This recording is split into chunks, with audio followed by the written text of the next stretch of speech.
Batch மாணவர்களுக்கு வணக்கம்.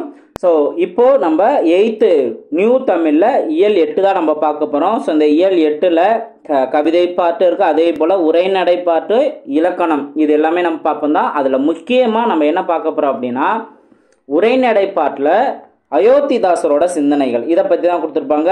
அயோத்திதாசரோட வாழ்க்கை வரலாறு கொடுத்துருப்பாங்க, அவர் என்னென்னலாம் பண்ணியிருக்காங்க அப்படிங்கிறத கொடுத்துருப்பாங்க. இதுதான் இங்கே நம்ம முக்கியமாக நம்ம தெரிஞ்சுக்க வேண்டியது. சார், தமிழ் சிலபஸில் அயோத்திதாசர் பற்றி கொடுக்கலையா அப்படின்னு கேட்டிங்கன்னா, இங்கே நம்ம பார்க்கக்கூடாது. ஜென்ரல் நாலேஜ் அதில் 19ஆம் நூற்றாண்டில் விடுதலை போராட்டத்தில் தமிழரின் பங்கு என்ன அப்படிங்கிற கான்செப்டில் நிறைய இன்ஃபர்மேஷன் நம்ம பார்ப்போம். அதில் தமிழ்நாட்டில் பண்ணவங்களில் அயோத்திதாசரையும் பற்றி பார்ப்போம். முக்கியமாக அயோத்திதாசர் அப்படின்னா நம்மளுக்கு ஞாபகம் வரக்கூடியது ஒரு பைசா தமிழன் அப்படிங்கிற வார இதழ், அது ஞாபகத்துக்கு வரும். ஸோ அப்போ அந்த ஒரு விஷயம் இருந்தாலும் இதை தவிர்த்து இன்னும் நிறையா விஷயங்கள் பண்ணியிருக்காங்க. ஸோ அதை முக்கியமாக நம்ம தெரிஞ்சுக்கோம். அதே போல் இலக்கணத்தில் என்ன இருக்கும் அப்படின்னா, யாப்பு இலக்கணம் இருக்கும். பட் நம்மளுக்கு நியூ சிலபஸில் எழுத்து இலக்கணம், சொல் இலக்கணம் இதை பற்றி தான் கொடுத்துருக்காங்க. யாப்பு இலக்கணத்தை பற்றி ரொம்ப டெப்த்தாக தெரிஞ்சுக்கணும் அவசியம் இல்லை. ஸோ ஓவரலாக மட்டும் நம்ம தெரிஞ்சுக்கலாம். ஸோ முக்கியமான இன்ஃபர்மேஷன் நம்ம பார்க்கலாம். ஓகேங்களா? கவிதை பாட்டில் என்ன கொடுத்துருக்காங்க, ஒன்றே குலம் அப்படிங்கிற ஹெட்டிங்கில் ஆக்சுவலாக திருமூலர் எழுதிய பாடல் கொடுத்துருக்காங்க. திருமூலர் எழுதிய பாடல் என்ன, திருமந்திரங்கிறதான். சிதோ நியூ சிலபஸில் இல்லை, ஆனால் புதிய நல்ல அறக்கருத்துக்கள்லாம் இருக்கும். ஸோ முதல் வரியை நீங்கள் நல்லா தெளிவாக தெரிஞ்சிருப்பீங்க. ஒன்றே குலம், ஒருவனே தேவன், இந்த மாதிரி சிந்தனைகள்லாம் சொல்லியிருக்காங்க. அடுத்து பார்த்தோம் அப்படின்னா, ஆக்சுவலாக இது நம்ம ரீட் பண்ணிக்கலாம். ரீட் பண்ணிவிட்டு நம்மளுக்கு நியூ சிலபஸில் கவர் ஆகலை, இருந்தாலும் நம்ம ஓரளவு நம்ம தெரிஞ்சுக்கலாம். ஒன்றே குலம், ஒருவனே தேவன், நன்றே நினைமின் நமனில்லை நானாமே, சென்றே புகும் கதியில்லை நும் சிந்தித்து, நின்றே நிலை பெற நீர் நினைந்து உம்மினே, படமாட கோயில் பகவர்க்கு ஒன்று ஈயல், நடமாட கோயில் நம்பர் கங்கு ஆகா, நடமாட கோயில் நம்பருக்கு ஒன்று இயல், படமாட கோயில் பகவர்க்கு அது ஆமே. ஓகேவா? ரைட். ஸோ இதெல்லாம் சொல்லும் பொருள் தான் நம்ம மெயினாக நம்ம தெரிஞ்சுக்கணும். நமன் அப்படின்னா யமன். இப்போ நீங்கள் இந்த 8th ஸ்டாண்டர்ட் நம்ம பார்த்தீங்க அப்படின்னாவே மெயினாக அந்த யமன், காலன், இந்த மாதிரி பேர்களில் நிறையா இருக்கும். ஸோ அதை வேணால் நீங்கள் நோட் பண்ணி வச்சுக்கிறது நல்லது. ஓகே? ஸோ நமன் அப்படின்னா யமன். அடுத்து சித்தம் அப்படின்னா உள்ளம், இது நம்மளுக்கு நல்லாவே தெரியும். சித்தம் அப்படின்னா உள்ளம். நம்பர் அப்படின்னா அடியார். இப்போ நம்ம நம்பருங்கிறது இங்கிலீஷில் உள்ள வேர்டை அப்படியே தமிழில் நம்பர்னு எழுதுவோம். ஆக்சுவலாக தமிழ் வேர்டுக்கே மீனிங் இருக்குது. நம்பர் அப்படின்னா அடியார். அடுத்து படமாட கோயில் அப்படின்னா படங்கள் அமைந்த மாடங்களை உடைய கோயில். ஓகே, அதிலே இருக்குது. பட அப்படின்னா படங்கள், மாட அப்படின்னா மாடங்கள். ஓகே, கோயிலுங்கிறது இருக்குது. நெக்ஸ்ட்டு நாணாமே அப்படின்னா கூசாமல். இப்போ நாணம் அப்படின்னா வெக்கம், இந்த மாதிரி சொல்லுவாங்க. ஸோ கூசாமல். ஓகேவா? அடுத்து உய்மீன் அப்படின்னா ஈடேறுங்கள். உய்மீன் அப்படின்னா ஈடேறுங்கள். ஈயில் அப்படின்னா வழங்கினால். இப்போ ஈதல் அப்படின்னா வழங்குதல் அப்படிங்கிற மாதிரி அர்த்தம்ல. அப்போ ஈயில் அப்படின்னா வழங்கினால் அப்படிங்கிற அர்த்தம். ஓகேவா? ரைட். ஸோ இதில் நம்ம பாடல் வரிகள் நம்ம புரியல அப்படின்னா, அந்த பாடலோட பொருள் நம்ம படித்தோம் அப்படின்னா அதில் உள்ள அறக்கருத்துக்கள் நம்மளால் தெளிவாக புரிஞ்சுக்க முடியும். ஸோ நல்ல கருத்துக்களை, நல்ல சிந்தனைகளை நம்ம அதை ஃபாலோ பண்ணணும், மனசில் வச்சுக்கணும். ஓகேங்களா? மனிதர் அனைவரும் ஒரே இனத்தினர், உலகை காக்கும் இறைவனும் ஒருவனே. இக்கருத்துக்களை நன்றாக மனதில் நிறுத்துபவர்களுக்கு யமனை பற்றிய அச்சம் தேவையில்லை. ஓகேவா? அடுத்து கூசாமல் செல்ல வேண்டிய நல்வழி இதைவிட வேறு இல்லை. உலகத்து மக்களின் உள்ளத்தில் நிலை பெற்று வாழ வேண்டுமாயின் இவற்றை நினைத்து ஈடேறுங்கள். ஓகே? ஸோ மனசில் வச்சுக்க வேண்டிய விஷயம் என்ன அப்படிங்கிற சொல்லியிருப்பாங்க. ஓகேவா? அடுத்து நம்ம பார்த்துடலாம். இங்கே 63 நாயன்மார்கள் ஒருவராகவும் 14 சித்தர்களுள் ஒருவராகவும் கருதப்படுபவர் திருமூலர். ஓகே? ஸோ திருமூலர் பார்த்தோம்னா 63 நாயன்மார்கள் ஒருவர், 18 சித்தர்களுள் ஒருவர். அடுத்து இவர் இயற்றிய திருமந்திரம் 3000 பாடல்களை கொண்டது. ஸோ திருமந்திரம் அப்படிங்கிறதான் இங்கே கொடுத்துருக்குது. 3000 பாடல்களை கொண்டது. இந்நூலை தமிழ் 3000 என்பர். ஓகே? ஸோ இதுலேயே திருமந்திரம் அப்படிங்கிறது 3000 பாடலில், இன்னொன்று எப்படி சொல்லுவாங்க, தமிழ் 3000 அப்படின்னு சொல்லுவாங்க. அடுத்து 12 திருமுறைகளில் 10ஆம் திருமுறையாக வைக்கப்பட்டுள்ளது. ஓகேவா? திருமந்திரம் அப்படிங்கிற திருமூலர் எழுதிய திருமந்திரம் 10ஆம் திருமுறையாக வைக்கப்பட்டுள்ளது. திருமந்திரம் நூலிலிருந்து 2 பாடல்கள் இங்கு வழங்கப்பட்டுள்ளன. ஓகே, இது நம்ம தெரிஞ்சுக்கிட்டோம். அடுத்து நெக்ஸ்ட் நம்ம பார்ப்போம்.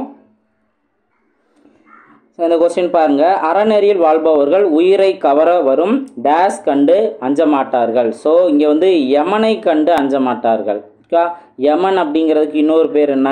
நமன். ஓகேவா, நமனை கண்டு அஞ்ச மாட்டார்கள். அடுத்து ஒன்றே குலம், இந்த குண்டுலா தான் வரும். ஓகே, ஒன்றே குலம் என்று கருதி வாழ்வதே மனித பண்பாகும். நமன் இல்லை அப்படின்னா அதை பிரிச்செழுது நமன் கூட்டல் இல்லை. ஸோ நமன் அப்படின்னா யமன், மறுபடியும் ஞாபகம் வச்சுக்கலாம். அடுத்து நம்பருக்கு கூட்டல் அங்கு. ஓகே, அதை எப்படி நம்ம சேர்த்து எழுதலாம்? நம்பருக்கு அங்கு. ஓகே, நம்பர் அப்படின்னா என்ன அப்படிங்கிறத நம்ம சொல்லும் பொருளை பார்த்துருந்தோம்ல. நம்பர் அப்படின்னா அடியார், நம்பர் அப்படின்னா அடியார். ஓகே, ஸோ அதை கொஞ்சம் நம்ம டிஃப்ரெண்ட்டாக இருக்க வார்த்தையெல்லாம் நம்ம முடிஞ்ச அளவுக்கு அடிக்கடி ஞாபகப்படுத்துறது நல்லது. நெக்ஸ்ட் பார்ப்போம். நெக்ஸ்ட்டு மெய்ஞான ஒளி, இதுவும் கவிதை பாட்டு தான். இது குணங்குடி மஸ்தான் சாஹிபு இவரோட பாடல்கள் கொடுத்துருக்காங்க. ஸோ இது நியூ சிலபஸில் கவர் ஆகலை. இன்ட்ரெஸ்ட் உள்ளவங்க நீங்கள் இதை ரீட் பண்ணிக்கலாம். டேரெக்டாக நம்ம சொல்லும் பொருளும் பார்க்கலாம். பகராய் அப்படின்னா தருவாய், பகராய் அப்படின்னா தருவாய். அடுத்து ஆனந்த வெள்ளம், இன்ப பெருக்கு, இது தெரிஞ்சதான். ஆனால் பகராய் அப்படின்னா தருவாய் அப்படிங்கிறது டிஃப்ரெண்ட்டாக இருக்குது. அடுத்தது பராபரம் அப்படின்னா மேலான பொருள், இது நிறைய இடங்கள் நம்ம பார்த்துருப்போம். பராபரம் அப்படின்னா மேலான பொருள். அடுத்து அறுத்தவருக்கு நீக்கியவருக்கு. ஓகே, ஸோ அறுத்தவர் அறுத்தல் அப்படின்னாவே நம்ம நீக்குதல் அப்படின்னு நம்ம எடுத்துக்கலாம். ஸோ அப்போ அறுத்தவருக்கு அப்படின்னா நீக்கியவருக்கு அப்படிங்கிறத நம்ம பொருள் எடுத்துக்கலாம். ஓகேவா. நெக்ஸ்ட்டு இதில் உள்ள கேள்வி பதில். மனிதர்கள் தம் டேஸ் தீய வழியில் செல்ல விடாமல் காக்க வேண்டும். ஸோ ஐம்பொறிகளை, இதுதான் ரொம்ப முக்கியமான பாருங்கள். மனிதர்கள் தம் ஐம்பொறிகளை வந்து தீய வழியில் செல்லாமல் காக்கணும் அப்படிங்கிறத சொல்லியிருக்காங்க. ஐம்பொறிகள் அப்படிங்கிறது நம்மளுக்கு தெரியும். அடுத்தது ஞானியர் சிறந்த கருத்துக்களை மக்களிடம் பகர்ந்தனர். ஸோ பகர்ந்தனர் அப்படின்னா என்ன கொடுத்துருக்காங்க பாருங்கள், சொல்லும் பொருளை மென்ஷன் பண்ணியிருப்பான். பகராய் அப்படின்னா தருவாய், அப்போ பகர்ந்தனர் அப்படின்னா தந்தனர், தருகின்றனர் அப்படிங்கிற மாதிரி நம்ம எடுத்துக்கலாம்ல. ஓகேவா, ரைட். அடுத்து ஆனந்த வெள்ளம், சொல்லை பிரித்தெழுத கிடைப்பது ஆனந்தம் கூட்டல் வெள்ளம். நெக்ஸ்ட்டு உள் கூட்டல் இருக்கும், உள் கூட்டல் இருக்கும்னா உள்ளிருக்கும். ஓகே, உள் கூட்டல் இருக்கும் உள்ளிருக்கும். ஸோ இதுதான் இங்கே உள்ள கேள்வி பதில்கள். நம்ம இதுக்கு அடுத்து பார்க்கக்கூடிய இந்த டாபிக் ரொம்ப முக்கியமானது, உரைநடை உலகம். ஆல்ரெடி நான் இன்ட்ரோடக்ஷன் சொல்லியிருப்பேன். அயோத்திதாசர் சிந்தனைகள் பற்றி இங்கே மென்ஷன் பண்ணியிருப்பாங்க. இதில் நம்ம ஒவ்வொரு வார்த்தை வரிகளுமே நம்ம படித்து அதை நம்ம புரிஞ்சுக்கிறது நல்லது தான். அதே போல் நான் முக்கியமான இன்ஃபர்மேஷன் நான் ஹைலைட் பண்ணியிருக்கேன். பாருங்கள், அயோத்திதாசர் பார்த்தோம் அப்படின்னா 19ஆம் நூற்றாண்டின் இறுதி பகுதியிலும் 20ஆம் நூற்றாண்டின் முற்பகுதியிலும் வாழ்ந்தவர். அயோத்திதாசர் வாழ்ந்த காலம் என்ன சொல்கிறாங்க? 19ஆம் நூற்றாண்டின் இறுதி பகுதி, 20ஆம் நூற்றாண்டின் முதற் பகுதி. இதான் வந்து இந்த காலத்தில் வாழ்ந்தவர். இலக்கிய சமூக சமய வரலாற்று ஆய்வுகளில் ஈடுபட்டவர். ஓகேவா. அதுக்கு அடுத்தது நம்ம இந்த சமத்துவம் பகுத்தறிவு அப்படின்னாவே நம்மளுக்கு பெரியார் அம்பேத்கர் தான் ஞாபகம் வரும். ஆனால் அவங்களுக்கு எல்லாத்துக்குமே முன்னோடியாக இருந்தவர் யார்? அயோத்திதாசர். ஓகேங்களா. ஸோ இங்கே கொடுத்துருப்பாங்க, சமத்துவம் பகுத்தறிவு ஆகிய கொள்கைகளை மக்களிடம் பரவலாக்கியவர்கள் தந்தை பெரியாரும் அண்ணல் அம்பேத்கரும். இவர்களுக்கு முன்னோடியாக திகழ்ந்தவர் யார்? அயோத்திதாசர். ஓகேவா. ஸோ அது பின்னாடியே வந்துட்டு தந்தை பெரியார் வந்து சொல்லியிருப்பாங்க, தனக்கு முன்னோடியாக இருந்தவர் அயோத்திதாசருங்கிற சொல்லியிருப்பாங்க. Okay, right. அதுக்கு அடுத்தது நல்ல சிந்தனைகள், சிறப்பான செயல், உயர்வான பேச்சு, உவப்பான எழுத்து, பாராட்டத்தக்க உழைப்பு ஆகிய 5 பண்புகளையும் ஒரு சேர பெற்ற சிந்தனையாளர் தான் அயோத்திதாசர். ஓகே, ஸோ எந்த அளவுக்கு ஒரு சிறப்பான சிந்தனையாளர் அப்படிங்கிற சொல்லியிருப்பாங்க. அடுத்து முக்கியமான ஒரு பாயிண்ட்டு, தென்னிந்திய சமூக சீர்திருத்தத்தின் தந்தை என்று அழைக்கப்படுவர் யார்? அயோத்திதாசர். ஓகே, ஸோ தென்னிந்திய சமூக சீர்திருத்தத்தின் தந்தை என்று அழைக்கப்படுவர் யார்? அயோத்திதாசர் அப்படிங்கிறத இங்கே நம்ம தெரிஞ்சுக்கலாம். ஓகேவா. கருத்து, இவரோட வாழ்க்கை அப்படிங்கிறதுல இவர் எங்கே பிறந்தார் அப்படின்னு சொல்லியிருப்பாங்க, 1845. ஓகேவா. பாருங்கள், சுதந்திரத்துக்கு 100 வருஷத்துக்கு முன்னாடி. ஓகே, அதுலேயும் 47 இருக்கும், இங்கே 45 பிறந்திருக்காரு. 1845 மே மாதம் 20ஆம் நாள். ஓகே, எங்கே பிறந்திருக்காரு? சென்னையில் பிறந்தவர். ஓகேவா. ஸோ அப்போது அயோத்திதாசர் பிறந்த தினம் என்ன? 1845 மே 20. ஓகே, எங்கே பிறந்திருக்காரு? சென்னையில். இவரோட இயற்பெயர் என்ன? காத்தவராயன். ஓகே, ஸோ இவரோட இயற்பெயர் என்ன? அயோத்திதாசரின் இயற்பெயர் காத்தவராயன் அல்லது காத்தவராயன் என்ற இயற்பெயரால் அழைக்கப்பட்டவர் அயோத்திதாசர். இந்த மாதிரி நம்ம பார்க்கலாம். இவர் ஒடுக்கப்பட்ட சமூகத்தில் பிறந்தவர் என்பதால் பள்ளி பருவத்தில் பல இன்னல்கள் உள்ளானார். அயோத்திதாச பண்டிதர் அப்படிங்கிறவர்கிட்ட தான் அவர் படித்தார். என்ன படித்தார்? கல்வியும் சித்த மருத்துவம் பயின்றார். ஸோ இவர் இந்த மாதிரி கல்வியும் சித்த மருத்துவம் பயின்ற தன்னோட ஆசிரியர் அவரோட நினைவாகவே அயோத்திதாசர் அப்படிங்கிற தன்னோட பேரை மாற்றிக்கிட்டார். ஓகேங்களா? இது நம்ம சும்மா எப்படி நம்ம பாரதிதாசன் சொல்லுவோம் அதே போல் அயோத்திதாசர் அப்படிங்கிற மாற்றிக்கிட்டாரு. இவர் நீலகிரிக்கு சென்று அங்கு வாழ்ந்த அயோத்திதாசர் திருமணத்துக்கு பிறகு பர்மாவுக்கு சென்றார். ஓகேவா? அப்போது ஆரம்பத்தில் சென்னையில் பிறந்தாலும் எங்கே வாழ்ந்தார்? நீலகிரியில். ஓகே, அதுக்கப்புறம் கல்யாணம் முடிச்ச பின்னாடி பர்மாவுக்கு போயிட்டார். ஓகேவா? அதுக்கப்புறம் அங்கே கூலி தொழிலாளர்களாக வேலை செய்து தமிழர்களின் உரிமைக்காக இவர் பாடுபட்டார். பின்னர் இவர் தமிழ்நாட்டுக்கு திரும்பி ஒடுக்கப்பட்டோர் உரிமைக்காகவும் அவர்களின் முன்னேற்றத்திற்காகவும் பாடுபட்டார். ஓகே, ஸோ இப்போ ஒடுக்கப்பட்டோர் முன்னேற்றத்துக்காக பாடுபட்டவர்கள் முன்னோடியாக யார் இருக்குது? அயோத்திதாசர் அப்படிங்கிறவர் ரொம்ப மைண்டில் வச்சுக்கணும். ஓகேங்களா? அடுத்தது சிந்தனைகள் அடித்தளம். ஆக்சுவலாக வந்துட்டு அயோத்திதாசர் தமிழ் மட்டுமின்றி பாலி, வடமொழி, ஆங்கிலம் ஆகிய மொழிகளிலும் தேர்ச்சி பெற்றார். என்னென்ன மொழியெல்லாம் அவர் கற்றுக்காரு? தமிழ், பாலி, வடமொழி, ஆங்கிலம். நெக்ஸ்ட்டு இலக்கியம், இலக்கணம், கணிதம், மருத்துவம், சமய தத்துவம் உள்ளிட்ட பல்துறை நூல்களையும் ஆழ்ந்து கற்றார். இத்தகைய ஆழ்ந்த படிப்பே அவரது புதுமையான சிந்தனைகளுக்கு அடித்தளமாக அமைந்தது. ஓகேவா? ஸோ அப்போ இந்த பாயிண்ட் பாருங்கள், எந்த அளவுக்கு நம்ம தெளிவாக புரிஞ்சு படிக்கிறோமோ அந்த அளவுக்கு நம்மளுக்கு ஒரு புதுமையான சிந்தனைகள் வரும், நல்ல சிந்தனைகள் வரும். ஓகேங்களா? ரைட். அடுத்தது இதழ் பணி. இந்த பாயிண்டில் ரொம்ப முக்கியமானது பாருங்கள். 1907ஆம் ஆண்டு சென்னையில் ஒரு பைசா தமிழன் என்னும் வார இதழை காலனா விலையில் தொடங்கினார். ஸோ நான் சொல்கிற ஒவ்வொரு வார்த்தையுமே அழுத்தமான சொல்கிற ஒவ்வொரு வார்த்தையுமே எப்படி வேணால் கொஸ்டின் கிரியேட் பண்ணலாம். அயோத்திதாசர் நடத்திய வார இதழ் என்ன? ஒரு பைசா தமிழன். அயோத்திதாசர் ஒரு பைசா தமிழன் என்னும் வார இதழை எந்த ஆண்டு தொடங்கினார்? 1907. ஓகேவா? அடுத்து இன்னும் ரொம்ப டெப்த்தாக அயோத்திதாசர் அந்த காலத்தில் 1907 அந்த ஒரு பைசா தமிழன் அப்படிங்கிறத எவ்வளோ விலையில் தொடங்கினார்? காலனா விலை. ஓகே, அந்த காலனாங்கிறதெல்லாம் சொல்லுவாங்க. ஓகேவா? கால் ரூபாய் அப்படின்னு சொல்லுவாங்க. அரைனா வந்து எட்டனா சொல்லுவாங்க. அரை ரூபாய் அப்படின்னா எட்டனா அப்படின்னு சொல்லுவாங்க.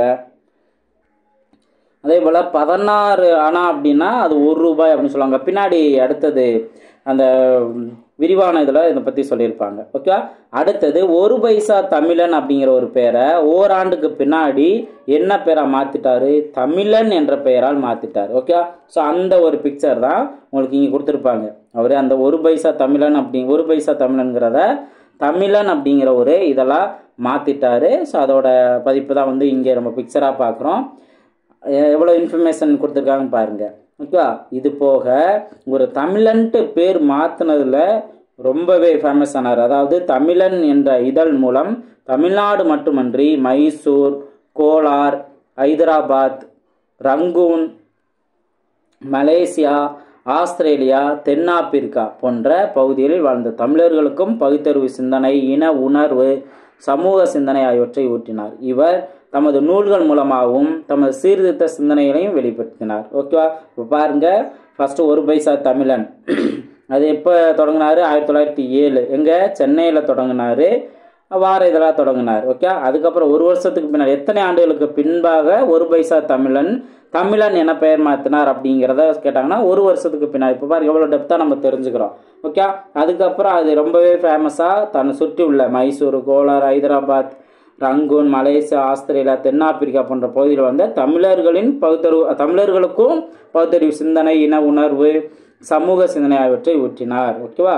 அடுத்து கல்வி சிந்தனைகள். ஒரு மனிதனின் அறிவு வளர்ச்சி பெற வேண்டுமானால் கல்வி அறிவு அவசியம் என்று அயோத்திதாசர் கேட்டார். ஸோ இவரோட கருத்துக்கள்லாம் ரொம்ப தெளிவாக சொல்லியிருப்பாங்க. சில பாருங்க, ஒரு மனிதன் அறிவு வளர்ச்சி பெற வேண்டுமானால் அப்போது என்ன முக்கியம்? கல்வி அறிவு தான் ரொம்பவே முக்கியம். ஸோ ஓகேவா? இப்போ நம்ம எந்த அளவுக்கு நம்ம காம்படிட்டிவ் எக்ஸாமுக்கு நம்ம ப்ரிப்பேர் பண்ணுறோம், அப்போ நம்மளோட கல்வி அறிவு தான் இங்கே ரொம்பவே முக்கியமாக இருக்குது. அடுத்தது நிலவு நாளும் வளர்ந்து முழு நிலவாகி ஒளி வீசுவது போல் கல்வி நிறுவனங்களில் அறிவை வளர்க்கும் நூல்கள் கற்பிக்கப்பட வேண்டும். ஓகே, ஸோ அறிவை வளர்க்கும் நூல்கள் வந்து கற்பிக்கப்பட வேண்டும்ட்டு வலியுறுத்துறாரு. இது என்ன உவமையாக பயன்படுத்துகிறாரு? நிலவு நாளும் வளர்ந்து முழு நிலவாகி ஒளி வீசுவது போல். அடுத்து கல்வியோடு ரொம்ப முக்கியமான பயன் தான். கல்வியோடு கைத்தொழில், வேளாண்மை, தையல், மரம் வளர்த்தல் போன்றவற்றையும் கற்க வேண்டும் என்று வலியுறுத்தினார். ஓகே, அதுக்கப்புறம் பதிப்பித்த நூல்கள் அப்படின்னு சொல்லியிருப்பாங்க பாருங்க. போகர் 700, அகத்தியர் 200, சிமிட்டு ரத்தின சுருக்கம், பாலவாகடம், இந்த மாதிரி நூல்கள்லாம் அவர் பதிப்பிச்சிருக்காரு. ஓகே, ஸோ போகர் 700, அகத்தியர் 200, சிமிட்டு ரத்தின சுருக்கம், பாலவாகடம். ஓகேங்களா? ஸோ அதுக்கு அடுத்தது இப்போ இதிலே வந்து இன்னும் வேறு என்னென்ன தெரிஞ்சுக்க, வாழும் முறை, வாழ வேண்டிய முறையை பற்றி இங்கே நிறையா சிந்தனைகள் சூப்பராக சொல்லியிருப்பாங்க. ஸோ வாழ வேண்டிய முறை பற்றிய அயோத்திதாசனின் சிந்தனைகள் சிறப்பானவையாகும். என்னெல்லாம் சொல்லியிருக்காங்க பாருங்கள். மக்கள் அனைவரும் அன்போடு வாழ வேண்டும். கோபம், பொறாமை, பொய், களவு போன்றவற்றை தம் வாழ்விலிருந்து நீக்கி வாழ வேண்டும். பிற உயிர்களுக்கு துன்பம் செய்யக்கூடாது. ஓகே, பிற உயிர்களுக்கு துன்பம் செய்யக்கூடாது. மேலும் மதியை அளிக்கும் போதைப் பொருட்களை கையாலும் தொடுதல் கூடாது. ஓகே, ஸோ இப்போ உள்ள காலத்தில் இதுதான் ரொம்ப மிகப்பெரிய ஒரு பிரச்சனையாக இருக்குது. ஓகே, மதியை அளிக்கும் போதைப் பொருட்களை கையாலும் தொடுதல் கூடாது. ஒரு குடும்பத்தில் அன்பும் ஆறுதலும் நிறைந்தால் அக்குடும்பம் வாழும் ஊர் முழுவதும் அன்பும் ஆறுதலும் பெறும். ஊர்கள் அன்பும் ஆறுதலும் பெருமானால் நாடு முழுவதும் அன்பும் ஆறுதலும் பெற்று திகழும். இத்தகைய நாட்டில் புலியும் பசுவும் ஒரே நீர்த்துறையில் நீர் அருந்தும் என்பவை அயோத்திதாசர் கருத்துக்கள். ஸோ எந்த அளவுக்கு வாழ வேண்டிய முறையில் அவரோட கருத்துக்கள்லாம் இருக்குது அப்படிங்கிறத பாருங்கள். அடுத்தது இப்போ பாருங்கள், தந்தை பெரியார் என்ன சொல்லியிருக்கான்னு பாருங்கள். என் பகுத்தறிவு பிரச்சாரத்திற்கும் சீர்திருத்த கருத்துக்களுக்கும் முன்னோடிகளாக திகழ்ந்தவர்கள் பண்டிதமணி அயோத்திதாசரும் தங்கவயல் அப்பாதுரையும் ஆவார்கள். ஓகே, அப்போ பாருங்க. ஸோ அப்போ அவரோட தந்தை பெரியாரோட முன்னோடிகளாக பகுத்தறிவு பிரச்சாரத்துக்குரிய முன்னோடிகளாக யார் இருந்திருக்குது? பண்டிதமணி அயோத்திதாசரும் தங்கவயல் அப்பாதுரையும். ஓகேங்களா? ஸோ இது முக்கியமான ஒரு பாயிண்ட் தான். அடுத்து நெக்ஸ்ட்டு தலைமை தகுதி. ஒரு நாட்டுக்கு வழிகாட்டும் தலைவர் எத்தகையவராக இருக்க வேண்டும்? அயோத்திதாசர் என்ன சொல்றாரு? மக்களும் அவர்தம் நோக்கங்களும் பெருமைப்படத்தக்கவனாக இருக்க வேண்டுமானால் அவர்களுக்கு ஒரு சிறந்த வழிகாட்டி அமைய வேண்டும். அந்த வழிகாட்டி அமைஞ்சாதான் மக்களுள் அந்த வழிகாட்டிங்கிறவர் மக்களுள் மாமனிதராக, அறிவாற்றல் பெற்றவராக, நன்னறியை கடைபிடிப்பவராக இருக்க வேண்டும். அப்படிப்பட்ட தலைவரை வணக்கத்திற்கு உரியவராக மக்கள் ஏற்பார்கள், கடவுள் என துதிப்பார்கள். ஓகே, என்பது அயோத்திதாசரோட கருத்து. அடுத்து மக்களும் மலையும். இப்போ பாருங்க, மக்களையும் மலையும் தொடர்படுத்தி அயோத்திதாசர் கூறும் கருத்து என்ன அப்படின்னா, வானம் பொய்ப்பதற்கு காரணம் ஒழுக்கமுள்ள யானைகள் இல்லாமலே. ஓகே, ஸோ மழை பெய்யாததுக்கு காரணம் என்ன அப்படின்னா ஒழுக்கமுள்ள யானைகள் இல்லாமல் இருக்கிறது தான். அதான் வந்து ஒரு மக்களையும் மலையும் தொடர்படுத்தி பேசியிருக்காரு. யானைகள் இல்லாமை காரணம் நீதியும் நெறியும் வாய்மையும் நிறைந்த அறிவாளிகள் இல்லாமையாகும். அறிவாளிகள் இல்லாமைக்கு காரணம் ஆட்சித்திறனும் அன்பும் உடைய அரசர்கள் இல்லாமை காரணம். அந்த அரசர்கள் இல்லாமை காரணம் கல்வி, அறிவு, அருள், ஒழுக்கம், ஒற்றுமை ஆகியன உடைய குடிகள் இல்லாமையே காரணம். அடுத்து நல்ல குடிகள் இல்லாத நாட்டுக்கு இயற்கை கூட உதவாது. இந்த மாதிரி மக்களையும் மலையும் ஒன்றுபடுத்தி பேசியிருக்காரு. அடுத்து அயோத்திதாசர் எழுதிய நூல்கள். இதுக்கு முன்னாடி நம்ம பார்த்தோம்னா அயோத்திதாசர் பதிப்பித்த நூல்கள் அப்படின்னு தான் நம்ம பார்த்துருக்கோம். இங்கே அயோத்திதாசர் எழுதிய நூல்கள்: புத்தரது ஆதிவேதம், இந்திரர் தேச சரித்திரம், விவாக விளக்கம், புத்தர் சரித்திரப்பா முதலியன இவரை பதிப்பித்த எழுதிய நூல்கள். ஓகே, புத்தரது ஃபஸ்ட்டு புத்தர் அப்படிங்கிற கான்செப்டில் இப்போ பாருங்களேன், திருவள்ளுவர், ஔவையார் ஆகியோரின் படைப்புகளுக்கு பௌத்த கோட்பாட்டின் அடிப்படையில் புதிய விளக்கங்களை குறிப்பிட்டார். அப்போ வந்து புத்த சமயத்தில் அவர் ரொம்பவே ஈடுபாடாக இருந்திருக்காரு. அதில் நூல்களும் பாருங்க, புத்தரது ஆதிவேதம், இந்திரர் தேச சரித்திரம், விவாக விளக்கம், புத்தர் சரித்திரப்பா, இந்த மாதிரி புத்தர் இதில். அதே போல் திருவள்ளுவர், ஔவையார் ஆகியோர படைப்புகளுக்கு பௌத்த கோட்பாட்டின் அடிப்படையில் விளக்கங்கள் கொடுத்துருக்காரு. ஓகேவா? ஸோ அப்போ இதில் வந்து அந்த பௌத்த மதத்தை எந்த அளவுக்கு அவர் உண்மையாக பின்பற்றிருக்கார் அப்படிங்கிறத சொல்லியிருப்பாங்க. அடுத்து சமத்துவம் அப்படிங்கிறதுல என்ன சொல்கிறாரு அயோத்திதாசர், மக்கள் அனைவரும் சம உரிமை பெற்று சமத்துவமாக வாழ வேண்டும் என்று விரும்பினார். அதே போல் கல்வி, வேளாண்மை, காவல்துறை போன்ற அனைத்து துறைகளிலும் மக்கள் அனைவருக்கும் சம வாய்ப்பு வழங்க வேண்டும். ஓகே, ஸோ சம வாய்ப்பு அப்படிங்கிறத அவர் மென்ஷன் பண்ணியிருக்காரு. நெக்ஸ்ட்டு தெரிந்து கொள்வோம் பாருங்க. சென்னை தாம்பரத்தில் உள்ள சித்த ஆராய்ச்சி மையத்துடன் இணைந்த மருத்துவமனைக்கு அயோத்திதாச பண்டிதர் மருத்துவமனை என்று பெயர் சூட்டியுள்ளனர். எங்க சென்னை தாம்பரத்தில் உள்ள சித்த ஆராய்ச்சி மையத்துடன் இணைந்த மருத்துவமனைக்கு. ஓகேவா. அதுக்கு அடுத்தது திராவிட மகாஜன சங்கம். ஓகே, அவர் உருவாக்கிய சங்கம் அப்படிங்கிறது இருக்கு. அயோத்திதாசர் தமது கொள்கைகளை வலியுறுத்தவும் ஒடுக்கப்பட்டோர் உரிமைகளை பாதுகாக்கவும். ஓகே, ஸோ அவர் இந்த என்ன சங்கம் உருவாக்கியிருக்காரோ அது யாருக்காக உருவாக்கியிருக்காருன்னா மெயினாக ஒடுக்கப்பட்டோர் உரிமைகளை பாதுகாக்கிறதுக்கு 1892 ஓகே. இதுக்கு முன்னாடி நம்ம ஒரு இயர் பார்த்தோம், 1845 அவர் பிறந்தது மே 20 அப்படின்ட்டு. இங்கே 1892 திராவிட மகாஜன சங்கம் இதை வந்து உருவாக்கியிருக்காரு. இவ்வமைப்பு சாலைகள் அமைத்தல், கால்வாய்களை பராமரித்தல், குடிகளின் பாதுகாப்புக்கு காவல்துறையினரை நியமித்தல், அடுத்து பொது மருத்துவமனைகள் அமைத்தல், சிற்றூர்கள் தோறும் கல்விக்கூடங்கள் ஏற்படுத்துதல் போன்றதுக்கெல்லாம் வந்து இந்த சங்கம்ங்கிறத உருவாக்கியிருக்காங்க. இதுக்கு மேலே நம்ம 1907 பார்த்தோம். அது என்னது, ஒரு பைசா தமிழன். நம்ம படிக்கும்போது நீங்கள் சைட்லேயே என்னென்ன இயர் இதில் வருதோ ஸோ அதுக்கேற்றாப்புல நீங்கள் சைடில் நோட் பண்ணி வச்சிங்க அப்படின்னாவே அடுத்து லாஸ்ட்டில் ரிவிஷன் பண்ணுறதுக்கு ரொம்பவே யூஸ்ஃபுல்லாக இருக்கும். ஓகேங்களா. அடுத்து அரசியல் விடுதலையும் மக்கள் உரிமையும். விடுதலை என்பது வெறும் ஆட்சி மாற்றம் மட்டுமன்று, அது மக்களின் வாழ்க்கையில் நல்ல மாற்றங்களை ஏற்படுத்துவதாக அமைய வேண்டும். இதுவும் அவர் சொல்லியிருக்க கருத்துக்கள்லாம். விடுதலை என்பது வெறும் ஆட்சி மாற்றம் மட்டுமன்று, மக்களின் வாழ்க்கையில் நல்ல மாற்றங்களை ஏற்படுத்துவதாக அமைய வேண்டும். இதில் ரொம்ப ஆணித்தரமாக கூறியுள்ள கருத்தை பாருங்க. சுயராஜ்யத்தின் நோக்கம் அதிகாரத்தை கைப்பற்றுவதாக மட்டும் இருக்கக்கூடாது, மக்களின் சமூக பொருளாதார வளர்ச்சியையும் உள்ளடக்கியதாக அமைய வேண்டும். மக்கள் வாழ்க்கையில் மாற்றம் உண்டானால் ஒழிய நாடு முன்னேற முடியாது. அப்போது மக்கள் வாழ்க்கையில் முன்னேற்றம் இருந்தாவே நாடு முன்னேறுது அப்படிங்கிறது அர்த்தம். ஸோ அதை ரொம்பவே ஆணித்தரமாக கூறி வந்தார் அப்படின்னு மென்ஷன் பண்ணியிருப்பாங்க. அடுத்து இவரோட தனித்தன்மை அப்படின்னா அயோத்திதாசர் காலத்தில் பண்டிதர் புலவர் நிறையா பேர் இருந்திருப்பாங்க. அதில் பகுத்தறிவு, இலக்கியம், சமூகம், சமயம், அரசியல், வரலாறு, தொழில் முன்னேற்றம் ஆகியவற்றை அக்கறை கொண்டு புதிய சிந்தனைகளை விதைத்தவர் அயோத்திதாசரே. ஓகே, நிறைய பேர் இருந்தாலும் இதில் ரொம்பவே புதிய சிந்தனைகளை விதைத்தவர் யார், அயோத்திதாசர். ஓகேவா. ஸோ அப்போ அயோத்திதாசரை பற்றி ரொம்பவே முக்கியமான இன்ஃபர்மேஷன், அடிக்கடி கேட்குற இன்ஃபர்மேஷனை இதில் நோட் பண்ணியிருக்கு. ஸோ இந்த கிளாஸை நல்லா, இந்த லெசனை நல்லா பாருங்கள். வீடியோவும் ஒரு தடவைக்கு 2 தடவை உங்களுக்கு எப்பப்போ டைம் கிடைக்குதோ அப்போலாம் ரிவிஷன் பண்ணுங்கள். ஓகே, அதான் ரொம்ப முக்கியமானது. இப்போ அயோத்திதாசர் சமூக சீர்திருத்தத்தின் தந்தை என்று அழைக்கப்பட்டார். அதாவது தென்னிந்திய சமூக சீர்திருத்தத்தின் தந்தை என்று போற்றப்பட்டார். அயோத்திதாசர் நடத்திய இதழ் ஒரு பைசா தமிழன். எப்போ 1907. எவ்வளோ வார இதெல்லாம் வந்து நடத்தினார். எங்கே தொடங்கினார், சென்னையில் தொடங்கினார். ஓகேங்களா. எவ்வளவுக்கு விற்றாரு, காலனா. ஓகேங்களா. ரைட், இது நம்ம மெயினாக தெரிஞ்சுக்க வேண்டியது. அதுக்கப்புறம் இதை எப்படி பேர் மாற்றிட்டாரு, தமிழன் அப்படின்னு மாற்றிட்டாரு. ஓகே, ஸோ தமிழன் அப்படின்ட்டு பேர் மாற்றிட்டாரு. எப்போ, ஒரு வருஷத்துக்கு கழிச்சு. ஸோ இந்த மாதிரி இன்ஃபர்மேஷன் நம்ம தெரிஞ்சுக்கலாம். அடுத்து கல்வியோடு கைத்தொழிலும் கற்க வேண்டும் என்றது அயோத்திதாசர் கருத்து. அடுத்து அயோத்திதாசரின் புதுமையான சிந்தனைகளுக்கு அடித்தளமாக அமைந்தது என்ன, ஆழ்ந்த படிப்பு. ஸோ ரொம்ப புரிஞ்சு படிக்கிறது அவருக்கு புதுமையான சிந்தனைகளுக்கு அடித்தளமாக அமைந்தது. மக்களின் ஒழுக்கத்துடன் தொடர்புடையது மலை. மக்களும் மலையும் அப்படின்னு நம்ம ஹெட்டிங்கில் பார்த்தோம்ல. ஓகேவா. ரைட், ஸோ இதாங்க நம்ம தெரிஞ்சுக்கிறது.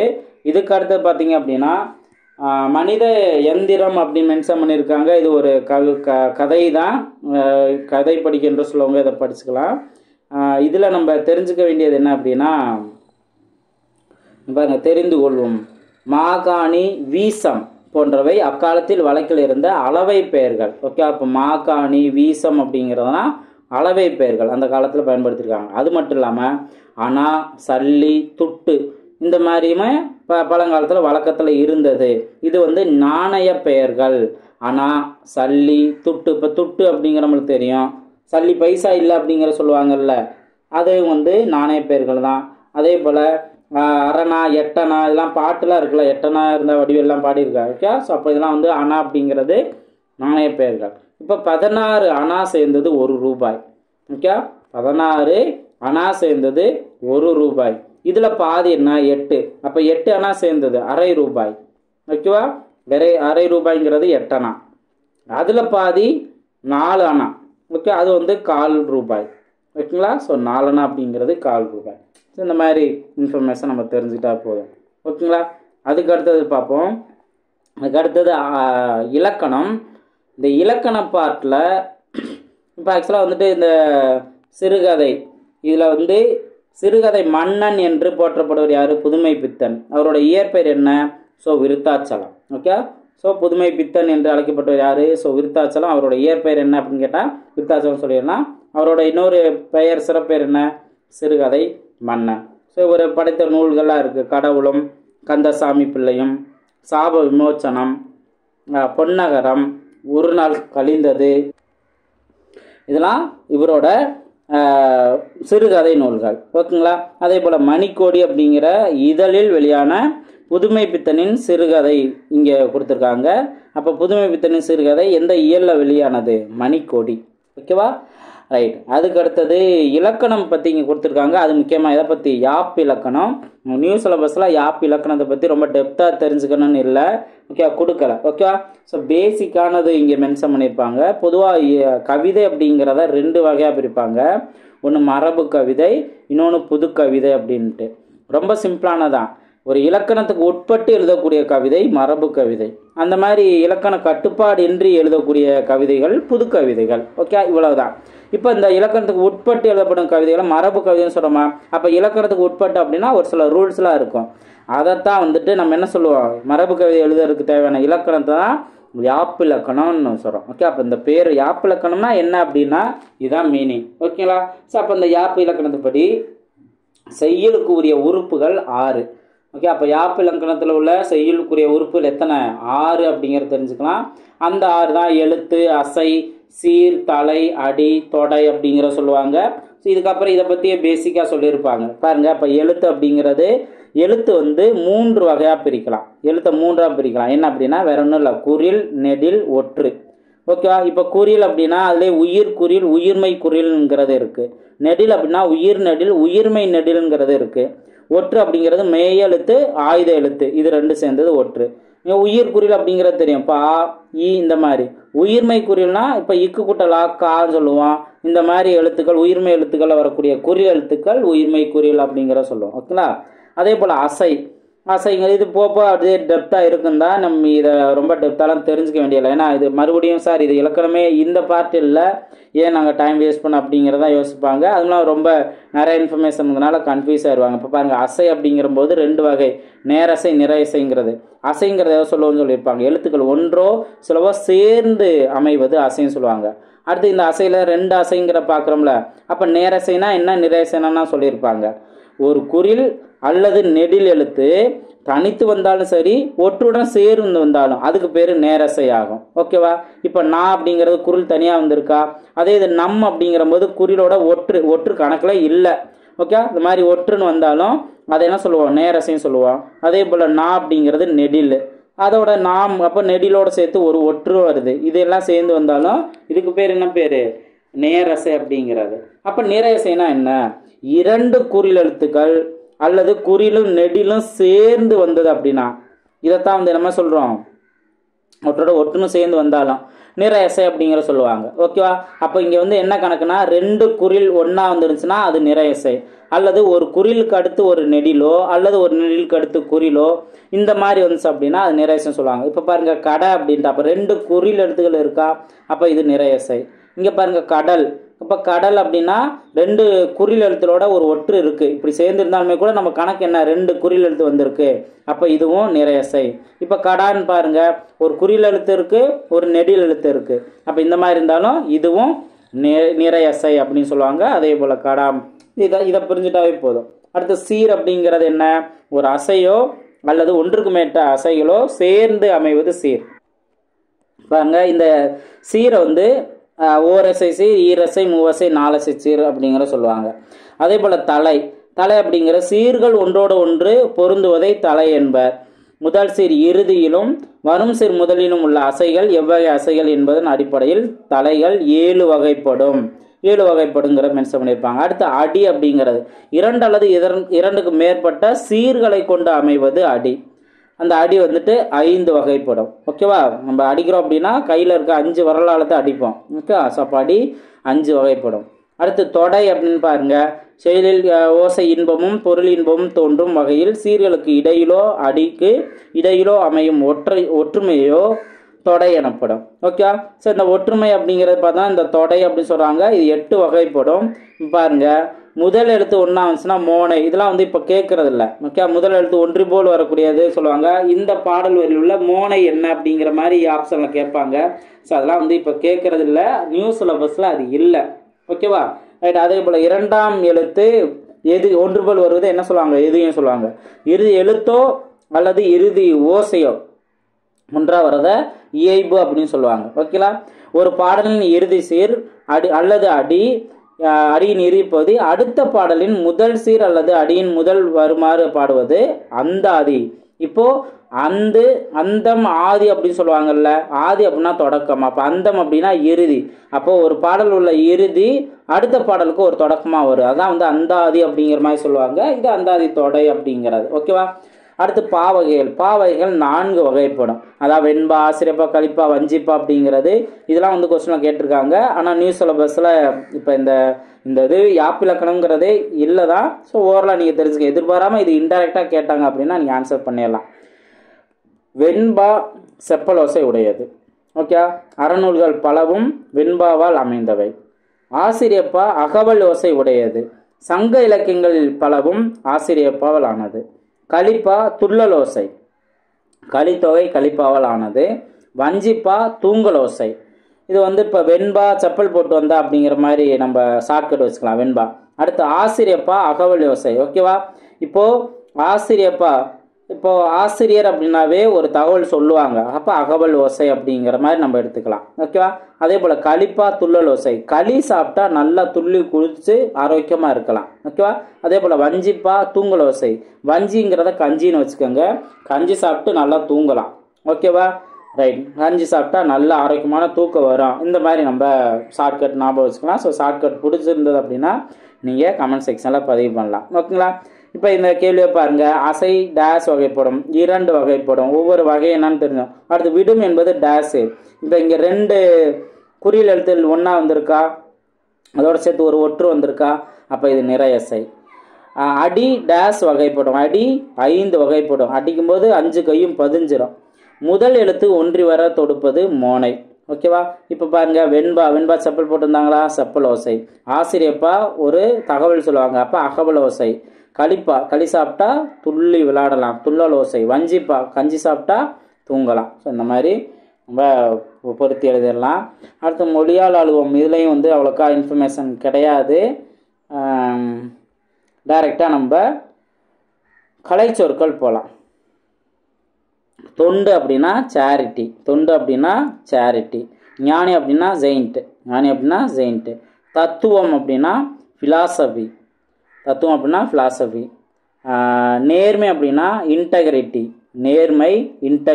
பகுத்தறிவு பகுத்தறிவு அப்படின்னா ரேஷனல். சீர்திருத்தம் ரீஃபார்ம். இதெல்லாம் நம்ம புதுசாக தெரிஞ்சுக்கிறது. அதனால் நல்லா தெளிவாக இதை பாருங்கள், ஒரு தடவைக்கு 2 தடவை நல்லா தெளிவாக பாருங்கள். ஓகேங்களா? ஸோ இந்த 8வது இயரில் நம்ம இந்த இன்ஃபர்மேஷன்லாம் நம்ம தெரிஞ்சுக்கிட்டோம். நல்லா ப்ராக்டிஸ் பண்ணுங்கள். முக்கியமான இன்ஃபர்மேஷன்லாம் நான் ரொம்பவே ரிப்பீட்டடாக சொல்லியிருக்கேன். என்ன சார் வந்து அப்படியே சொன்னதே திருப்பி சொல்லிட்டு இருக்காருன்னு நினைக்கணும்னா, நான் ஒரு இன்ஃபர்மேஷன் நம்ம படிக்கிறோம் அப்படின்னா முடிஞ்ச அளவுக்கு அதை படிக்கும்போதே ஒரு தடவைக்கு 2 தடவை நம்ம ரிப்பீட் பண்ணி படிக்கும்போது நம்ம மைண்டுக்கே சரி ஓகே இது முக்கியமான இன்ஃபர்மேஷன் முடிஞ்ச அளவுக்கு நம்ம நல்லா மைண்டில் வைக்கணும். அதுக்கு அடுத்து நம்ம படிக்கும்போதும் இந்த பாயிண்ட்டு நம்ம ரிவைஸ் பண்ணி ஆகணும். பண்ணும்போது குயிக்காக நம்மளுக்கு ஞாபகம் வரும். ஓகேங்களா? ஸோ அதுக்காக தான் நான் உங்களுக்கு இந்த மாதிரி நான் சொல்கிறேன். நீங்கள் நம்பிக்கையோட பொறுமையாக படிங்க, கண்டிப்பாக உங்களுக்கு என்னென்ன இன்ஃபர்மேஷன் படிக்கிறீங்களோ நல்லாவே ஞாபகம் இருக்கும். அடுத்து நம்ம ஃபைனலாக கொஞ்சமாக நம்ம ரிவைஸ் பண்ணுவோம். கண்டிப்பாக உங்களுக்கு ரொம்பவே யூஸ்ஃபுல்லாக இருக்கும். அடுத்தடுத்த வீடியோவில் மீட் பண்ணலாம். தேங்க்யூ.